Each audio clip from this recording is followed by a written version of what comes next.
அன்பு வணக்கம். நான் உங்கள் கண்ணம்மா நீலகண்டன். அடுப்பில்லாமல் எண்ணெய் இல்லாமல் ஆரோக்கியமான முறையில் நம்மளுடைய பாரம்பரிய நெல் வகைகள், பாரம்பரிய நாட்டு காய்கறிகள், மலர்கள், மூலிகைகள் இவற்றை வச்சு நம்ம எப்படி இந்த ஆரோக்கியமான உணவு முறையை செய்கிறோம் அப்படின்னு பார்த்துட்டு வந்துட்ருக்கோம். அந்த வகையில் இன்றைக்கி நம்ம சொர்ண மசூரி அப்படின்ற நம்ம பாரம்பரிய நெல்லிலிருந்து எடுத்த அவல்லேருந்து ஒரு கார புட்டு எப்படி செய்யறதுன்னு பார்க்கலாம் வாங்க. அதற்கு தேவையான பொருட்கள்: சொர்ண மசூரி ரவை, தேங்காய் துருவல், இந்துப்பு, கேரட் துருவல், சின்ன வெங்காயம், தக்காளி, மல்லி இலை, வெள்ளை மிளகுத்தூள். இது பார்த்திங்கன்னா நம்மளோடது இதுதான் சொர்ண மசூரி அவல். அதாவது நம்ம சொர்ண மசூரி அவலை மிக்சியில் அடித்து ரவை பதத்துக்கு எடுத்துக்கிறோம். அந்த ரவையை நம்ம தேங்காய் பாலில் ஒரு 10 நிமிஷம் ஊற வச்சுருக்கோம். அந்த ஊற வச்ச ரவை தான் இது. இது 10 நிமிஷம் ஊறினதுக்கு பிறகு பார்த்தோன்னா இந்த மாதிரி உதிரி உதிரியாக நமக்கு கிடைக்கும்.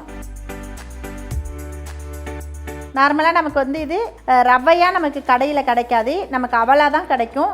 ஆர்கானிக் ஷாப்ஸில் எல்லாத்துலேயுமே கிடைக்கும். நம்ம அதை ரவை பதத்துக்கு மிக்சியில் அரைச்சி வச்சுக்கணும்.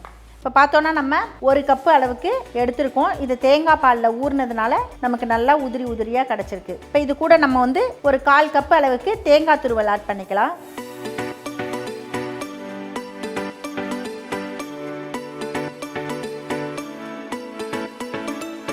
தேங்காய் துருவல் ஆட் பண்ணியிருக்கோம். இது கூட நம்ம வெள்ளை மிளகுத்தூள், வெள்ளை மிளகுத்தூள் இல்லாதவங்க கருப்பு மிளகுத்தூளும் ஆட் பண்ணிக்கலாம். நம்ம 1/4 ஸ்பூன் அளவுக்கு சேர்த்துருக்கோம்.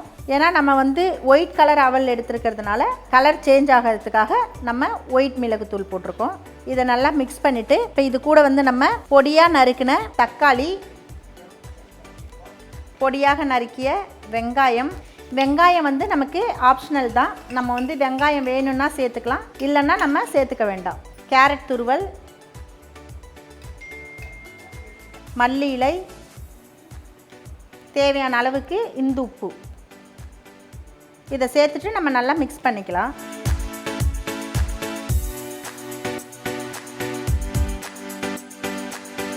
இதை இப்போ நம்ம மிக்ஸ் பண்ணோன்னா நல்ல மணமாக ஒரு கார புட்டு நமக்கு ரெடி ஆகுது.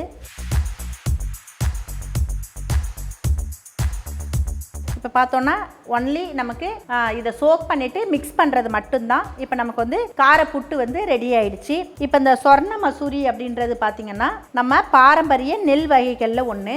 அந்த நெல்லிருந்து நம்ம அவல் எடுத்து அந்த அவல்லேருந்து தான் நம்ம இப்போ இந்த புட்டு ஐட்டம்ஸ் ரெடி பண்ணி கொடுத்துட்ருக்கோம். இப்போ பார்த்தோன்னா இந்த சொர்ண மசூரியில் கொழுப்பே இல்லாத ஒரு அரிசி நெல் வகை அப்படின்னு பார்த்தோன்னா இந்த சொர்ண மசூரி. இதில் கொழுப்பு சத்து ரொம்ப ரொம்ப மிக குறைவாக இருக்கும். அது மட்டும் இல்லாமல் இதை நம்ம ஆர்கானிக் முறையில் ஈஸியாக விளைவிக்க முடியும்.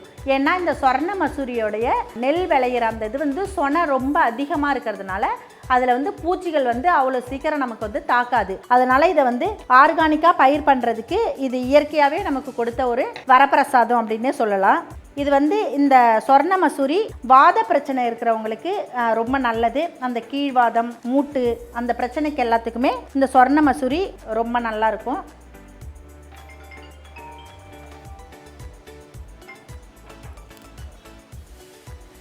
இப்போ சொர்ண மசூரியில் கார புட்டு ரெடி ஆயிடுச்சு. அடுப்பு இல்லாமல் எண்ணெய் இல்லாமல் இந்த காரப்புட்டு நம்ம ரெடி பண்ணிட்டு இருக்கோம். இப்போ இதை நம்ம கண்டிப்பாக சின்ன பசங்களுக்கெல்லாம் ரொம்ப முக்கியமானது இந்த சொர்ண மசூரி. இது நம்ம சொர்ண மசூரி மட்டும்தான் அப்படின்னு இல்லை, நம்ம ஒயிட் பேஸில் வர எல்லாத்துலேயுமே நம்ம ரெடி பண்ணலாம். கலர்லேயும் நம்ம ரெடி பண்ணி கொடுக்கலாம். நமக்கு காரப்புட்டில் இந்த இன்க்ரீடியன்ட்ஸ்லாம் ஆட் பண்ணுறதுனால ஒயிட்டுன்னா நமக்கு நல்ல ஸ்பெசிஃபிக்காக தெரியும் அப்படின்றதுக்காக நம்ம ஒயிட் கலர் சூஸ் பண்ணியிருக்கோம். வாரத்துக்கு ஒரு டைமாவது நம்ம கண்டிப்பாக நம்ம பசங்களுக்கு இதை இனிப்பாகவும் செஞ்சு கொடுக்கலாம், நீங்கள் காரமாகவும் செஞ்சு கொடுக்கலாம். அவங்க எப்படி லைக் பண்ணுறாங்களோ அதுக்கேற்ற மாதிரி நம்ம ரெடி பண்ணி கொடுக்கலாம்.